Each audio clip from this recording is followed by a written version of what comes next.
It's 007 himself. Yes, the name's Brosnan, Pierce Brosnan.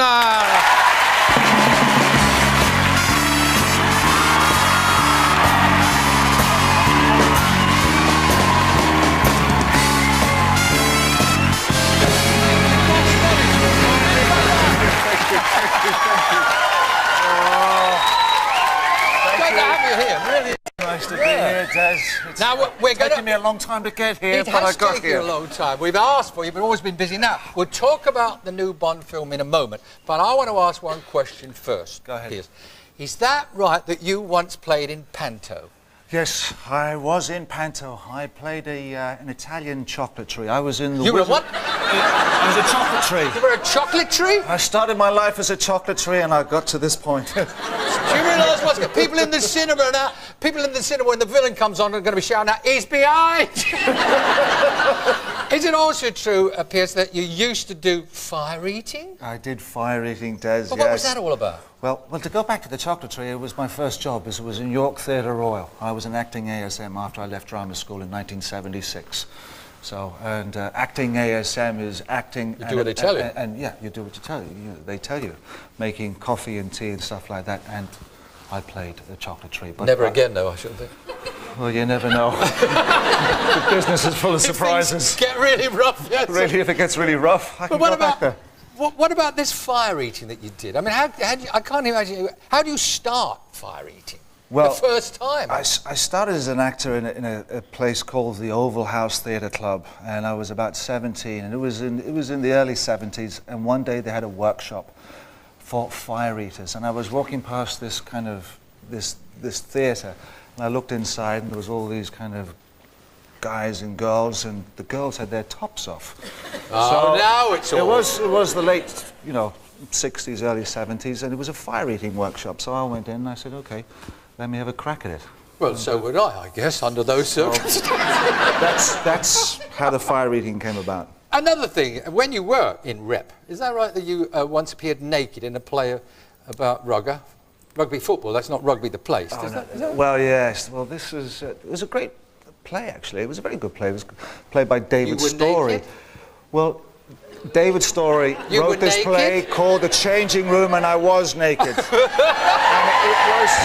And it was Westcliff-on-Sea, and it was winter time, and they were knocking the back wall of the theatre out. It was cold. And it was very, very cold. And the second act or the third act, I can't remember what act it was, but the lads all had to come out because it took place in a changing room, okay? It was a very good play, set in Yorkshire, but it was the height of winter, and all the lads are backstage, and the stage manager is giving you a water down with the watering can and stuff like this, and say no more. There's no business like this. Say no more. Now, the new Bond film, I've seen it, it's fantastic. The World Is Not Enough, it's brilliant. Some of the action scenes there are just unbelievable. That opening scene, I mean, you do your own stunts though, don't you? Well, I do as much as I possibly can. I mean, the insurance company will step in there at times and say, no, you're not allowed to do this, etc. But, the great joy of doing this kind of movie is being able to participate in the stunts. The leading ladies in this movie are gorgeous. There's Sophie Marceau and there's Denise Richards. Have I got that right? There's Denise Richards, yeah. There's Denise Richards. I assume you don't use stunt doubles when you're doing the scenes with them. You wouldn't have anybody... You do that bit yourself, would you? Yeah. Yes. Are you comfortable in scenes like that, romantic stuff? Well, you are up to a point. Which point? Thank you, Des. I gave you that one. Thank you.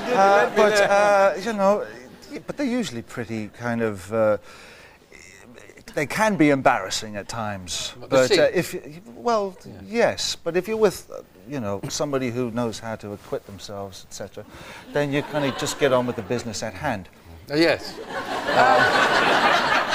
Another thing, we've always seen the gorgeous girls in the Bond movies. The Bond ladies, am I right here? They seem to be getting, character-wise, they're getting stronger. I mean, like in this one, Dame Judi Dench is playing M. Right. And she's not just sitting behind a desk now, she's out there in the field. Yes. Is this something... She wanted to get out more. She wanted to keep an eye on you, I think.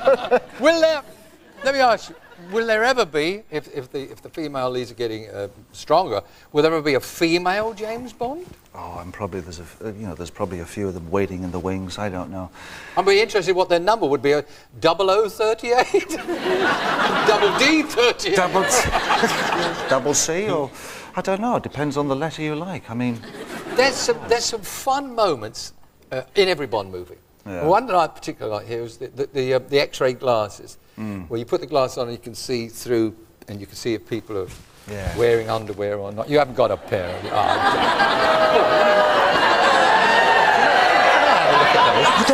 Get off. I just want the lady in the front row. I want to have. Oh, there you go. Have a go. Have a look. Have a look. She is. No, that's a lovely scene with the glasses. It's a good one. Am I right in thinking, Pierce, that I get the feel, the way you deliver some of the double entendres and stuff, that you like doing the comedy, that you would like to do more comedy, play comedy roles, Cary Grant, Niven type of things? Is that what you'd like to do? I would, actually. I mean, I went to America there years ago, it was 18 years ago, to kind of seek fame and fortune and thinking I was going to be in movies. And I got a series called Remington Steele, and it was light, and I loved doing the kind of light comedy. I'd never actually done it.